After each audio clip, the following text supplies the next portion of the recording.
C'est une première depuis plus d'un siècle, l'armée du Canada se prépare à une hypothétique invasion des États-Unis sur son territoire, et ce, alors que Trump multiplie depuis des mois des allusions qui vont dans le sens d'un Canada qui serait états-unien. Alors attention, je vous vois venir, non, il n'y a absolument aucune menace imminente des États-Unis ou quoi que ce soit sur le Canada, en tout cas sous forme d'attaque de ce type-là. Mais ce qu'on va donc analyser aujourd'hui, c'est qu'il y a un changement de discours du côté du Canada avec une forme de préparation, et sachant qu'on va voir aussi que du côté du Canada, il y a une préparation face aux États-Unis, mais aussi face à d'autres puissances mondiales. On va donc analyser tout cela aujourd'hui. Salut, c'est Hugo et c'est donc le sujet à la une des actualités du jour sur YouTube et en podcast audio sur toutes les plateformes. Alors je le disais, depuis quasiment un an, depuis qu'il est de retour à la Maison Blanche, le président des États-Unis durcit nettement son ton envers le Canada. Il répète que le Canada pourrait devenir le 51e État américain. Il a qualifié à de nombreuses reprises le Premier ministre canadien de gouverneur, comme s'il dirigeait donc déjà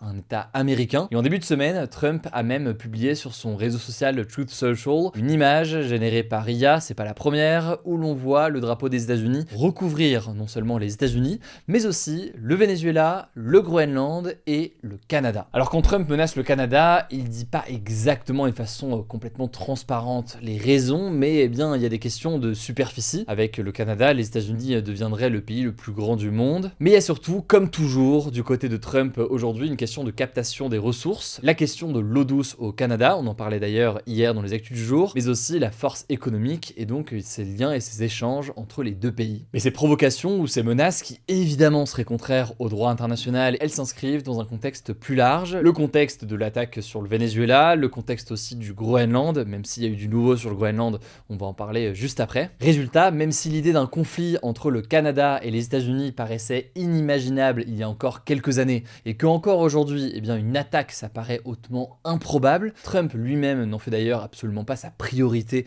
d'attaquer avec une armée ou autre le Canada. Tout de même, eh bien, le Canada estime que ce scénario, il ne peut pas être totalement exclu. C'est donc dans ce contexte que l'armée canadienne a modélisé une hypothèse d'invasion américaine. C'est ce qu'a dévoilé ce mardi le journal canadien The Globe and Mail. Alors attention, c'est pas un plan d'attaque, mais un modèle théorique pour tester des réponses possibles en cas de crise extrême. Alors maintenant qu'on a dit ça, que disent les scénarios? Eh bien c'est pas de bon augure pour le Canada puisque selon ses prédictions, les forces états-uniennes pourraient neutraliser les principales positions stratégiques canadiennes en moins d'une semaine, voire en seulement 2 jours. L'armée canadienne en fait aujourd'hui n'aurait tout simplement pas le nombre de chars ou d'avions pour bloquer l'armée états-unienne. Les stratèges envisagent donc l'option d'une guerre non conventionnelle, l'idée donc de répondre dans le cas où tout cela arrivait avec des stratégies d'embuscade, de sabotage, de frappe de drones ou d'attaques éclairs. Et l'objectif serait donc de rendre toute occupation extrêmement coûteuse en pertes humaines et en logistique. Alors je le sais, dit comme ça peut faire peur, surtout pour les Canadiens, et je sais que vous êtes assez nombreux à suivre la chaîne, mais encore une fois, les responsables interrogés le répètent, une invasion du Canada par les États-Unis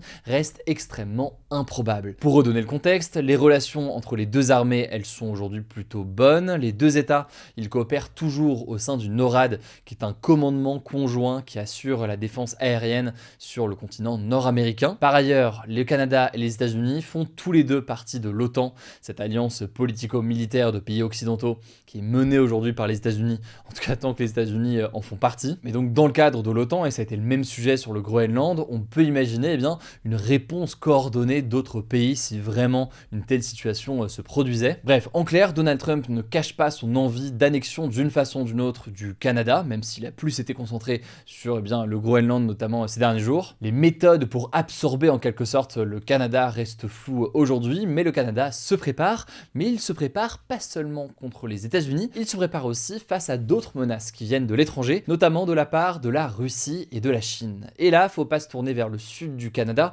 faut se tourner vers le nord, avec notamment l'Arctique, qui est un enjeu absolument majeur. L'Arctique est évidemment un territoire immense au centre des convoitises, il y a des questions énergétiques, là aussi on en a parlé avec le Groenland, mais avec la fonte des glaces qui attire l'attention de la Russie et de la Chine, qui peuvent être intéressés par le gaz, par le pétrole, mais aussi par les nouvelles routes commerciales que tout cela offre. C'est la raison pour laquelle Trump veut donc récupérer le Groenland, mais il faut savoir qu'il y a des navires russes et des bouées chinoises de surveillance qui sont régulièrement observées dans les eaux arctiques canadiennes. Et la Chine en parallèle a lancé un programme de cartographie des fonds marins du passage nord-ouest qui longe donc les côtes canadiennes. Alors évidemment ici, il n'y a absolument absolument aucun projet d'invasion du Canada par la Russie ou par la Chine, mais le gouvernement canadien estime qu'il y a donc un enjeu de s'assurer que leurs intérêts sur leur propre territoire soient bien défendus. Face à tout cela, le gouvernement canadien a annoncé il y a quelques mois un budget de 82 milliards de dollars canadiens sur 5 ans, soit environ 50 milliards d'euros, avec pour objectif de porter les dépenses militaires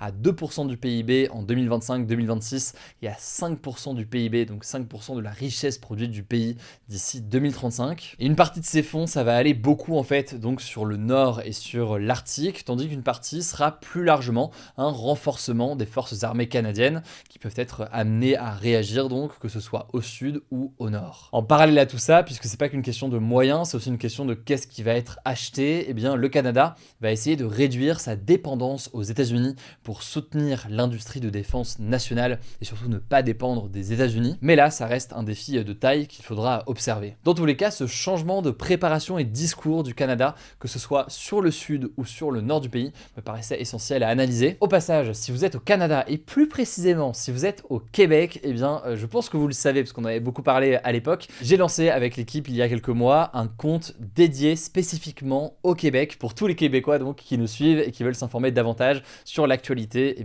au Québec, qu'elle soit politique, culturelle ou sportive. Vous êtes très nombreux déjà à le suivre, mais vous pouvez taper hugodecrypt.québec directement sur Instagram ou encore sur TikTok. N'hésitez pas à vous abonner, sachant que si vous êtes à Marseille ou à Lyon, donc rien à voir avec le Québec, on a fait la même chose sur Instagram, hugodecrypt.marseille et hugodecrypt.lyon. Vous êtes des centaines de milliers à suivre ça depuis le lancement. Ça fait vraiment plaisir. Je rappelle qu'on a des bureaux dans chacune de ces villes avec des journalistes sur place qui vous informent au quotidien sur ce qui se passe près de chez vous. Donc n'hésitez pas à vous abonner si vous êtes dans ces régions. Allez, désolé, j'ai été long. Je vous laisse avec Blanche pour le reste de l'actualité et je reviens juste après. Merci Hugo et bonjour à tous. On commence avec cette première actu. Donald Trump a annoncé ce mercredi, lors du Forum économique mondial de Davos en Suisse, qu'il renonçait finalement aux nouveaux droits de douane qu'il comptait imposer dès le 1er février. Ces taxes visaient plusieurs pays alliés des États-Unis, dont la France, qu'il avait menacé de sanctions commerciales tant qu'aucun accord n'était trouvé sur, je cite, une vente complète et intégrale du Groenland. Alors pourquoi ce revirement soudain ? Eh bien Donald Trump justifie ce revirement en affirmant sur Truth Social avoir conçu ce mercredi le cadre d'un futur accord concernant le Groenland et plus largement toute la région arctique avec le chef de l'OTAN, Mark Rutte. Ce dernier a cependant indiqué à l'AFP qu'il restait encore beaucoup de travail à faire, laissant donc entendre qu'aucun accord concret n'avait encore été conclu. Alors Donald Trump a refusé de donner plus de détails sur cet accord et n'a pas précisé si le compromis en discussion accorderait ou non aux États-Unis la possession du territoire, comme il l'a exigé à plusieurs reprises. Parallèlement, on vous en parlait ces derniers jours, le Conseil de paix imaginé par Donald Trump a été officialisé ce jeudi à Davos. Il a signé la charte fondatrice de ce nouvel organisme qu'il présente comme une alternative à l'ONU et qui est perçu par plusieurs pays comme un organe concurrent. Il est censé, je cite, garantir une paix durable dans les zones touchées ou menacées par un conflit. On continuera de vous tenir informé là-dessus. Deuxième actu, 11 personnes dont 3 journalistes, l'un d'eux étant un collaborateur de l'AFP, ont été tués dans un bombardement israélien dans la bande de Gaza ce mercredi. Parmi les victimes, on compte aussi 2 enfants selon les médias locaux. Les journalistes étaient en train de filmer une distribution alimentaire à l'aide d'un drone dans un campement pour déplacer au centre de Gaza selon un témoin. L'armée israélienne affirme avoir frappé, je cite, plusieurs suspects qui opéraient un drone allié au Hamas, précisant, je cite, que les détails de l'incident étaient en cours d'examen. Le syndicat des journalistes palestiniens a qualifié l'attaque de politique systématique et délibérée menée par l'occupant israélien pour cibler intentionnellement les journalistes palestiniens. Selon l'ONG Reporters sans frontières, 220 journalistes ont été tués à Gaza depuis octobre 2023 et depuis l'entrée en vigueur du cessez-le-feu le 10 octobre dernier, 463 Palestiniens ont été tués par des tirs israéliens selon le ministère de la Santé de Gaza administré par le Hamas. De son côté, l'armée israélienne a fait état de 3 soldats tués depuis la même date. Troisième actu en Iran, le gouvernement a annoncé ce mercredi à la télévision d'État que 3117 personnes avaient été tuées lors de la répression des manifestations dans le pays. Ce chiffre communiqué par le ministère de l'Intérieur et la Fondation des martyrs et des anciens combattants, qui est chargé d'aider les familles des victimes de guerre, est le premier bilan officiel du régime. Il reste cependant bien inférieur aux estimations d'ONG basées à l'étranger. Par exemple, l'ONG Human Rights Activists, installée aux États-Unis, fait état de 4560 morts. De son côté, Iran Human Rights, basée en Norvège et dont les chiffres sont cités par l'ONU, recense au moins 3428 manifestants tués. Un journaliste à Téhéran, la capitale iranienne, évoquait début janvier, lui, un minimum de 5000 morts. On en parle déjà depuis plusieurs semaines. Depuis le 28 décembre, un mouvement de contestation massif réclame la chute du régime islamique en place depuis 1979. Des dizaines de milliers de personnes ont été arrêtées par la police police iranienne. Certaines seront poursuivies pour moharébé, c'est-à-dire guerre contre Dieu, selon le gouvernement, un délit passible de la peine de mort. Je vous renvoie à nos formats sur le sujet si vous voulez en savoir plus. Quatrième actu, en France cette fois-ci, la SNCF propose désormais une nouvelle offre baptisée Classe Optimum Plus, un espace calme avec des places plus chères réservées aux voyageurs de 12 ans et plus. En fait, cette rame est destinée aux clients professionnels qui peuvent être amenés à travailler dans le train. Pour le moment, elle n'est proposée que pour les trajets en TGV entre Paris et Lyon, seulement du lundi au vendredi. Le truc, c'est que cette option a créé la polémique. La haute commissaire à l'enfance, Sarah El Haïry, s'est dite choquée par cette annonce qui donne, je cite, le sentiment que le confort des adultes passe par l'absence d'enfants. Il faut savoir que ces dernières années, de plus en plus d'espaces sans enfants existent dans certaines compagnies, des restaurants, des hôtels ou encore des événements. Alors la SNCF a réagi en précisant que la classe Optimum Plus ne représente que 8% des places en semaine et que le reste des rames sont totalement ouvertes aux enfants de tout âge et surtout que cette règle existait déjà pour la classe Business Première